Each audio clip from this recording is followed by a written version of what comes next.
Hi, students from Centro Educacional Edificar School. My name is Camila and I will be your English sub-teacher. Oi, alunos da Escola Centro Educacional Edificar. O meu nome é Camila e eu serei a professora substituta de inglês de vocês. Let's begin! Vamos começar! Unit 4, Health. Unidade 4, Saúde. Abram na página 25. Vamos fazer a leitura do texto The Long Way Out. Eu peço a vocês que acompanhem comigo pelo livro e também tentem repetir as palavras. The Kings formed a rich and happy family. Mrs. King was pregnant with her second baby. Unfortunately, she acquired an illness called amnesia after the birth of the child. She had to go to hospital. In a few months, she recovered from the disease. The doctors informed Mr. King by the telephone that she was discharged. But on the way to the hospital, there was an accident involving Mr. King's car and a big lorry. He was badly injured and finally died. The doctors decided not to tell Mrs. King what had happened.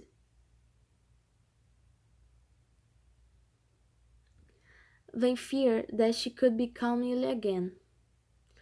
Your husband is busy with some appointments, Mrs. King. As soon as possible, he will come and pick you. So, one day after other, and for many weeks, Mrs. King waited. She dressed herself in the morning, greeted the nurse, and thanked the doctors. She walked to the main door of the hospital. She looked out of the door, waiting for Mr. King. As he was never there, she sighed sadly and exclaimed, "He's coming at the same time tomorrow. I can easily wait for him one more day." Bank of the words. Vocabulário que foi usado no texto. Vamos aprender algumas palavras novas? Repitam comigo. Acquired, que significa adquiriu. Lorry, que significa caminhão. Sagged, que significa suspirava. Pregnant, grávida. Birth, nascimento. Illness, doença. Injured, ferido. Discharged, de alta, é um termo muito usado dentro de um hospital. De alta, de um hospital. Feared, receava ou temia. Ill, doente. Busy or busy, ocupado. Sadly, tristemente. Easily, facilmente. Appointments, compromissos. Vamos agora fazer a tradução do texto para facilitar a compreensão e também a resolução do Text Comprehension, que está na página 16. Os King formavam uma família rica e feliz. A senhora King estava grávida do segundo bebê. Infelizmente, ela adquiriu uma doença chamada amnésia depois do nascimento da criança. Ela teve que ir para o hospital e, em poucos meses, estava recuperada da doença. Os médicos informaram ao Sr. King, pelo telefone, que ela tinha tido alta. Mas, a caminho do hospital, houve um acidente entre o carro do Sr. King e um grande caminhão. Ele ficou muito ferido e acabou morrendo. Os médicos decidiram não contar à Sra. King o que havia acontecido. Eles tinham medo de que ela adoecesse novamente. Seu marido está ocupado com alguns compromissos, Sra. King. Assim que possível, ele virá buscá-lo. Então, dia após dia, e por muitas semanas, a Sra. King esperou. Ela se vestia de manhã, cumprimentava as enfermeiras e agradecia aos médicos. Andava até a porta do hospital e olhava para fora, esperando o Sr. King. Como ele nunca estava lá, ela suspirava tristemente e exclamava: "Ele virá amanhã na mesma hora. Eu posso esperar por ele mais um dia." Nossa, what sad. Que triste.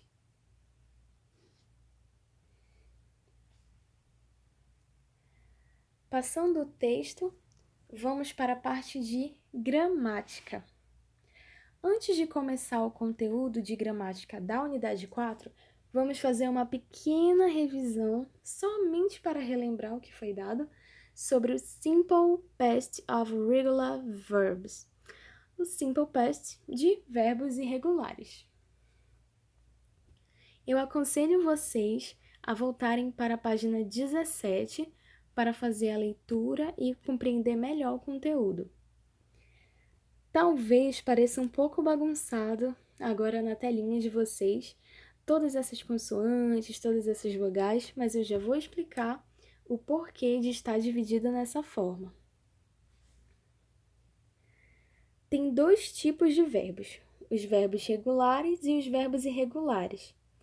A gente usa o passado simples nos verbos regulares e irregulares para falar de alguma coisa que aconteceu e acabou num determinado momento do passado. Quando os verbos regulares terminam com um Y, a gente vai acrescentar o IED no final. Por exemplo, o verbo to study termina com Y. No Simple Past, o verbo ficará studied com IED. Já em verbos regulares, que são monossílabos tônicos, terminados em CVC, que é a consoante, a vogal e a consoante, a gente vai repetir a consoante final e acrescentar o ED. Por exemplo, to stop. No Simple Past, ficará stopped, com 2P, já que a gente vai repetir a consoante final. Quando os verbos regulares que não seguem essas regras anteriores e se receberem D, vão receber D, se forem terminados em E ED se forem terminados em consoante. Por isso tem esse E é igual a D e consoante é igual a ED. Essas siglas se referem à terminação da palavra, a como esse verbo vai ter as consoantes finais. Por exemplo, to study, studied. To stop, stopped. O que eu havia falado, mas assim. Os verbos regulares têm essas regras de mudança para o Simple Past. Entretanto, já temos uma outra forma para o Simple Past de verbos irregulares. Simple Past of Irregular Verbs. Eu aconselho vocês agora a irem rapidamente para a página 23.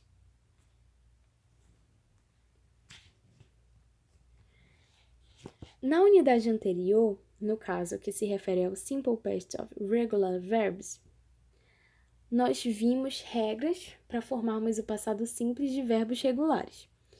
Com os verbos irregulares, a regra é memorizar as formas de infinitivo e passado simples.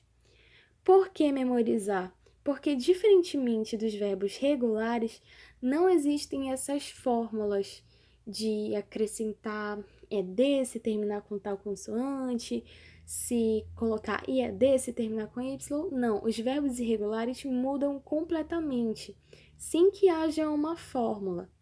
Por isso é que a gente precisa memorizar como é que eles se transformam, já que não existe fórmula para isso. Alguns exemplos são o verbo to go, que é o verbo ir. No simple past fica went.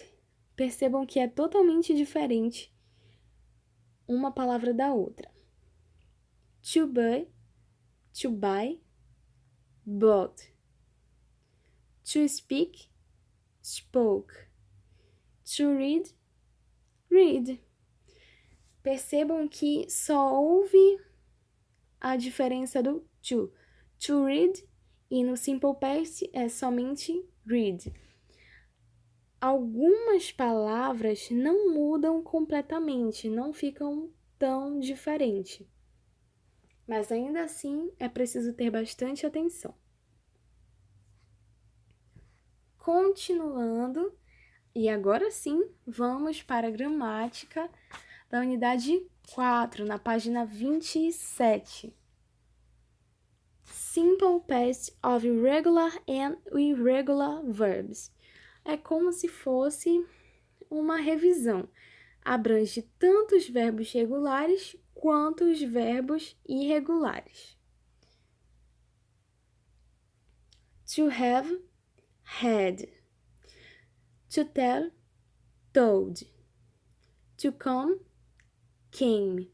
Observam, gente. Vamos observar a mudança.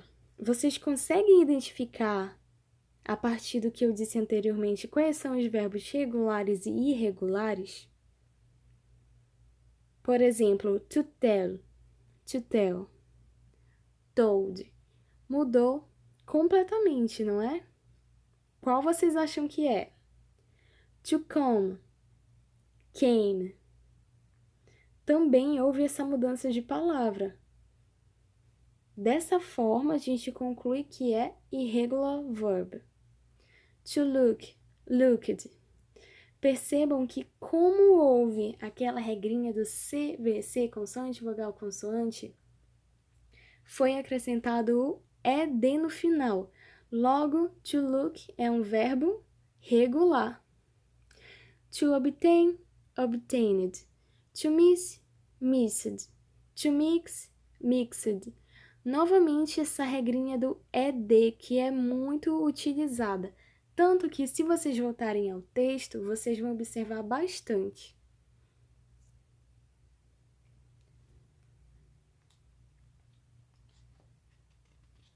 Vamos para a página 28. Agora, o assunto é outro. Question words and expressions. Vamos para... Vocês sabem o que é? Palavras de questionamento e expressão. Esses termos vocês vão usar para fazer perguntas, quando vocês querem perguntar algo a alguém. Mas, claro, não vai ser somente uma forma de perguntar ou somente uma palavra que vá abranger tudo. Até porque, às vezes, a gente quer saber algo específico. Por exemplo, quando a gente pergunta com what, a gente está perguntando por uma coisa específica. Por exemplo, what time is it? Que horas é? Where? Asking for a place or position. Where significa onde. A gente vai estar perguntando por algum lugar ou posição. Por exemplo, where do you live? Where do you live? Aonde você mora? When? Asking about time, moment or occasion. A gente vai estar usando o when quando a gente for fazer alguma pergunta sobre tempo, momento ou ocasião. Why? Asking for a reason, explanation. Why are you late? Why are you late? Quando a gente usa o termo why para fazer alguma pergunta, a gente está querendo saber a razão, alguma explicação. No caso do exemplo, significa por que você está atrasado? Ele quer saber o motivo, a razão de ele ter se atrasado. Whose, de quem? Asking who something belongs to. Perguntando de quem pertence alguma coisa, quem pertence alguma coisa. Por exemplo, whose ball is that? Whose ball is that? A quem pertence essa bola? De quem é essa bola? Sabendo isso, nós já iremos decifrar a forma correta de perguntar algo para alguém. É muito necessário saber quando usar essas expressões de questionamento. As question words and expressions. Eu tenho algum exemplo para vocês e curiosidade também. How old nós usamos para perguntar a idade de algo ou de alguém. How old are you? Quantos anos você tem? Mas, ao mesmo tempo, o termo how também pode ser utilizado para perguntar como ou para dizer como, não necessariamente uma pergunta. Por exemplo, How I Met Your Mother é o nome de uma série, Como Eu Conheci Sua Mãe, que explica a forma, a história que levou Ted Mosby a conhecer a esposa dele, que se eu contar quem é, se eu disser o nome vai ser spoiler, porque, amados, são 9 temporadas para descobrir isso. Dando continuidade ao assunto, aqui tem uma capa de um álbum do Justin Bieber, What Do You Mean? Que é uma música dele. O que você quer dizer? What do you mean? Percebam que no início da frase existe o what, que já dá a ideia de questionamento. O que você quer dizer? Outra forma também de perguntar não é somente no início da frase, você pode colocar a palavra de questionamento no final. Por exemplo, if not now, when? Se não agora, quando?